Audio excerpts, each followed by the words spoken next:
um jovem criou um site que reúne trabalhos produzidos por artesãos aqui de Campo Grande. As peças são postadas no site e é feita uma votação para a escolha da peça mais criativa, que depois vai a leilão. Nós vamos conhecer o criador desse site, que tem algumas dúvidas sobre esse novo modelo de negócio. E é com o Cláudio Forner, um consultor do programa da Rede Record, o Aprendiz, que a gente vai tirar essas dúvidas agora. Então, antes da gente começar a conversar, Cláudio, vamos ver qual que é a dúvida do nosso telespectador? Vamos lá. Pode rodar. Meu nome é Fernando Rodrigues, tenho 26 anos e sou fundador do site Uzinga. O site Uzinga é uma ideia nova de criação de design coletivo, onde a criação toda do designer é feita através de designers do mundo inteiro. E, se eleito, essas ideias a gente produz. A criação de design é feita toda coletiva, através de concurso. Como que funciona? O design entra no site nosso, inscreve a sua arte ou sua ideia e ela passa por um concurso de 15 dias. Se for eleito, nós produziremos esse produto e o designer vai ganhar um prêmio em dinheiro, um prêmio em royalties e um bônus do site. Eu gostaria de saber como que nós conseguiríamos um investidor anjo no início de uma empresa desse tipo, com esse tipo de inovação. E aí, Cláudio? Bom, respondendo ao Fernando, todo sonho de um empreendedor que está iniciando com um novo empreendimento, uma ideia, enfim, é obter recursos e o investidor anjo é o alvo preferido, sobretudo nesse mercado de TI. E esse o nome mesmo? Anjo? É um grande, anjo, né? É um milagre. Anjo. Ele surge do nada para proteger um empreendimento que está nascendo, que é o caso do Fernando, né? Basicamente, ele deve participar de rodadas, de feiras, tornar o produto dele, o serviço, no caso, conhecido e buscar essa aproximação. Fazer o marketing. Exatamente. Acabou agora em São Paulo a Campus Party, que é um encontro de jovens nessa área de desenvolvimento e tecnologia, né?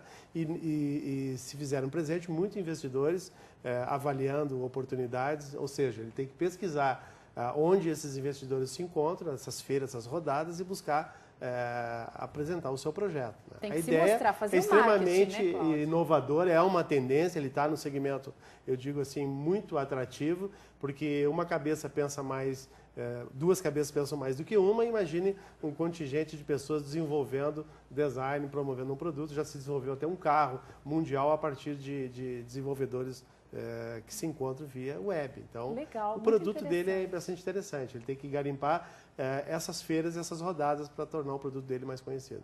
O fato dele estar na internet, isso é um agente que quebra barreiras? Porque aqui no estado a gente tem um pouco de dificuldade ainda, mas o fato dele estar num mundo paralelo, que é o virtual, né, ele já não tem essas barreiras geográficas, nem de entendimento do empresariado local. Isso ajuda, né? Ajuda muito porque ele vive num outro mundo, ele está num contexto muito mais ampliado, tanto do ponto de vista de ideias, mas também de competidores, né? Ele também está sob o efeito de outros competidores que têm ferramentas semelhantes a dele. Ou seja, sempre eu tenho um ônus e eu tenho um bônus. Tem que avaliar todo o processo, mas sem dúvida trata-se de uma mente aberta e já propensa à abertura para novas ideias e novos mercados. Para os telespectadores que estão nos acompanhando e que se interessam por esse assunto, empreendedorismo, sucesso nos negócios, o Cláudio Forner vai estar hoje à noite, às 7 da noite, no Sebrae, aqui de Campo Grande, que fica na Avenida Mato Grosso. Para quem se interessar, pode ir até lá ver a palestra, né, Cláudio?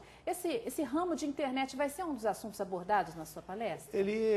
Na verdade, a internet hoje, o meio digital, ele é eixo para todo e qualquer assunto. Eu vou abordar a questão do varejo, empreendedorismo na área de varejo, mas o meio digital é um agente fundamental nessa mudança que está acontecendo na economia brasileira, sobretudo, né? E no segmento de varejo na economia muito, muito, muito forte. Então, vai ter um papel importante na minha palestra hoje, a questão digital. Como um estudioso nesse assunto, você orienta que todas as pessoas, mesmo microempresários, invistam um dinheirinho na criação de um site ou em fazer a mídia em redes sociais? Sem dúvida, hoje não é mais uma questão de se diferenciar e sim de sobreviver. Hoje o mundo digital é meio de sobrevivência de muita empresa em função do que? Estar presente num mercado um pouco mais ampliado e mais do que isso, né? Ser achado. É muito difícil hoje, milhões de empreendedores começando um novo negócio a cada dia, e ser achado é a questão mais difícil. Então, estar no meio digital, estar nas mídias digitais e também nas redes sociais é fundamental para o sucesso. Vamos ver uma outra pergunta? Pode rodar. Mesmo após todas as pesquisas, a nossa grande dificuldade foi conseguir calcular a demanda inicial desses produtos, por ser uma coisa diferente. Gostaria de saber como que a gente poderia calcular uma demanda inicial para esse tipo de produto. Duas formas muito claras. Primeiro, uma pesquisa. E a pesquisa nesse meio que ele está interagindo, ela é relativamente cara, né? A outra é trabalhar com alguma estimativa e fazer um mercado piloto. Ou seja, eu faço uma estimativa em relação ao mercado mais potencial que eu tenho para atingir e procuro fazer uma divulgação, uma inserção nesse mercado. Começo a mensurar o retorno. Com isso, depois eu começo a multiplicar esse modelo por áreas geográficas maiores e assim por diante. Ou seja, eu faço ou por um mercado piloto ou por uma pesquisa mais abrangente. No caso dele, eu recomendaria um piloto, porque uma pesquisa no nível nacional ela é muito onerosa. O Fernando tem uma outra pergunta, mas antes disso, a gente vai passar agora para você, Cláudia, a pergunta de um telespectador que ligou aqui para o MS Record. Ele é o José Pérez, mora no bairro Oliveira 3, aqui em Campo Grande. Ele diz o seguinte: eu tenho equipamento completo para abrir uma sorveteria, mas não sei por onde começar. Ele quer um conselho de anjo. Vamos lá. A questão é que, não vou dizer que começou pelo lado errado, ele já tem o equipamento, então se pressupõe que ele vai ter uma sorveteria. Antes de investimento em equipamento, antes de qualquer coisa, é preciso observar quais as necessidades que precisam ser supridas no mercado. E a partir daí desenvolver, a partir de uma ideia, um plano de negócio, então dar os primeiros passos. Ele já tem o equipamento. O que resta fazer agora? Uma forte pesquisa de mercado para ver que tipo de sorvete ele teria maior sucesso, aquilo que as pessoas mais estão desejando consumir, e ainda localização, avaliar bem a questão dos fornecedores, dos concorrentes e assim por diante, porque eu já estou partindo do pressuposto que ele vai ter que abrir uma sorveteria. A ideia inicial ela é mais importante do que ter os equipamentos e assim por diante. O que ele tem que fazer agora é criticar a própria ideia. Quando a gente tem uma ideia, a tendência é que se defenda com muita força aquela ideia, até porque veio de nós, né? E nem sempre isso é verdadeiro quando o consumidor é o que vai fazer o voto final, consumir o produto. Então Cláudia, ele tem que ter esse cuidado. Você já ouviu falar? Você já tinha vindo a Campo Grande, a Mato Grosso do Sul? Por Você já ouviu algumas falar de uma oportunidades. frutinha chamada guavira? Sim. É uma frutinha regional. Se esse rapaz que quer abrir uma sorveteria investisse em sabores regionais, de frutos regionais, você acha que é uma boa saída? Pode ser uma boa saída e aí ele tem algum benchmark para seguir, que é muito importante. Por exemplo, em Belém do Pará tem a sorveteria Cairu, que ela é famosíssima, e ela explora essencialmente as frutas nativas daquela região. É um e é um atrativo. sucesso, é um atrativo. Pode ser um bom caminho. Pergunta do Douglas. Esse aqui é um telespectador internauta do MS Record. Ele faz uma pergunta bem técnica, que nem eu entendi, você vai ter que me explicar. Gostaria de saber qual é a sua posição, Cláudio, a respeito do marketing multinível. O que é isso, em primeiro lugar? É que assim, ó, hoje o marketing, eu não tenho mais como focar uma única estratificação de mercado. Hoje o mundo é muito abrangente, as possibilidades de oferta são múltiplas e assim por diante. Então, se eu uso um único canal de comunicação, uma forma de abordagem, eu talvez não atinja todo o público. Eu preciso usar multicanais, vários níveis de acesso. Eu posso começar desde o boca a boca, desde o contato pessoal, panfleto, usar plataformas e mídias sociais e assim por diante, redes sociais e televisão e rádio. Depende muito do tamanho do negócio e o tipo de negócio que esse empreendedor vai se dedicar. O que é importante? Que para cada tipo de negócio existe um mix, existe um conjunto. É isso que precisa ser explorado, né? Não existe uma receita. Não adianta eu pegar uma técnica, pegar um livro que hoje me desvenda o conhecimento do marketing e querer aplicar no meu negócio. É preciso fazer a junção das duas coisas. Eu preciso entender primeiro quais as características do meu negócio, ou ainda que de maneira eu posso explorar de forma mais própria, apropriada, a questão do marketing na empresa. Você que se envolveu cientificamente nessa questão, defende a intuição também? Não. Não? Não defendo a intuição. Olha. Eu acho que a intuição ela é importante, ela tem um peso fundamental, mas o aspecto psicológico, comportamental vem à frente. A atitude de empreender, ela vem em primeiro lugar. Aquilo que as pessoas chamam de intuição, de percepção, é quase que inconscientemente o conjunto de informações que eu tenho do meio ambiente que eu vivo e que eu estou interagindo. E aí eu começo a tomar algumas decisões sem nenhuma base aparente. Na verdade, existe uma base, sim, que é quase que sensorial pela percepção, não por aquilo que as pessoas chamam de intuição. Eu não seguiria esse caminho. Eu acredito muito mais num bom planejamento, um bom plano de negócio, do que o caminho intuitivo. As pesquisas mostram, aquele que segue um bom plano de negócio tem mais chance de sucesso. Vamos ver outra pergunta do Fernando, ele virou freguês, vamos ver. Nós estamos há 12 meses em planejamento do site e 2 meses de abertura. Eu gostaria de saber qual que é a taxa média de retorno, o tempo médio de retorno de um investimento desse. Bom, a pergunta ela é muito bruta para ter uma resposta precisa. Ela está muito genérica. Na verdade, assim, eu precisaria saber o investimento e o potencial do mercado para fazer o cálculo, né? Mas hoje, qualquer negócio que em 3 anos eu tenho um retorno do investimento já sinaliza como sendo um bom negócio. Eu não sei se o próprio Fernando fez o desenvolvimento do site, talvez ele tenha tido custos de desenvolvimento bastante baixos, isso pode reduzir significativamente. Mas se ele conseguir um retorno do investimento a partir de 2 anos, né, eu diria que é excelente.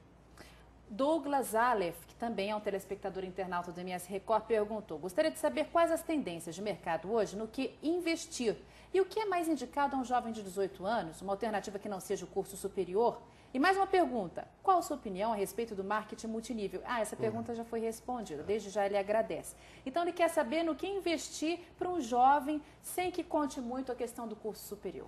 A questão, quando se fala de empreendedorismo, não que eu não vou dizer assim, não é importante a formação superior, evidentemente que é importante, mas a experiência ela é fundamental. Então o que eu recomendo para um jovem? Mergulhar numa experiência, as mais variadas possíveis, né?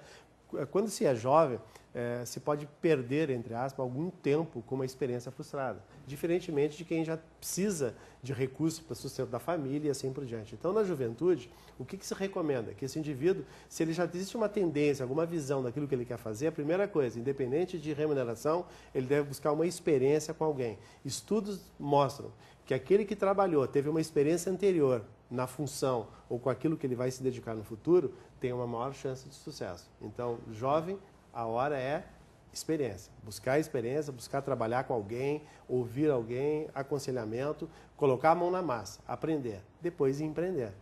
Falando em experiência, conta um pouquinho pra gente sobre a sua experiência no programa O Aprendiz. Bom, uma experiência ímpar por conviver. Assistindo o programa já é fantástico. A experiência em função tudo aquilo que acontece, são 15 tarefas seguidas, né? São eliminações que vão sendo pautadas pelo erro, ou seja, pelas falhas. Então, mostra muito para o público o que não fazer, né? E acompanhando em paralelo o desempenho daqueles que vão passando, porque vão acertando.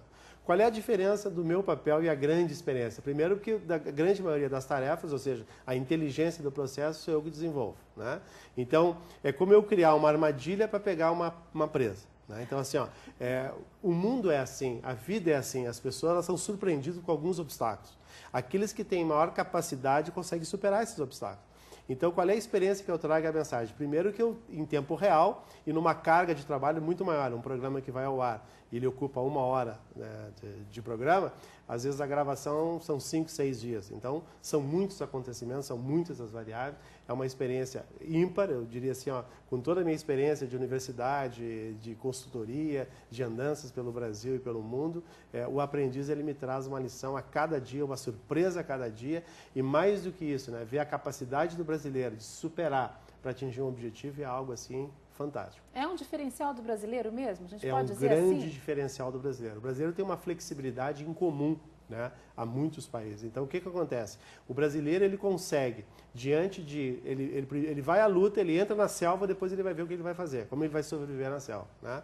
Isso custa caro no começo, mas garante uma musculatura, uma rigidez, uma força para os momentos que vêm adiante, que haja visto que não só o empreendedor, mas o próprio executivo brasileiro tem sido alvo de recrutamento, de seleção de multinacionais para serem levadas para outros países em função justamente pela nossa capacidade de administrar as coisas segundo aquilo que acontece no momento. O brasileiro responde muito fácil sobre adversidades ou até mesmo em momentos de sucesso. Consegue interpretar rapidamente o que está acontecendo, ajustar as diretrizes, enfim, e seguir em frente. Isso é uma vantagem competitiva do brasileiro muito importante. Cláudio, vamos falar mais um pouquinho então sobre a sua palestra de logo mais à noite? Alguma coisinha para dar um aperitivo para quem está assistindo, se tiver alguma intenção de ir hoje à noite até lá?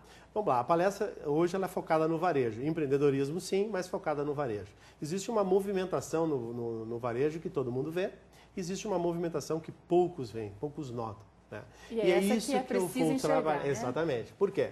Existe, todo mundo se fala muito a questão da classe C, a ascensão da classe C, né?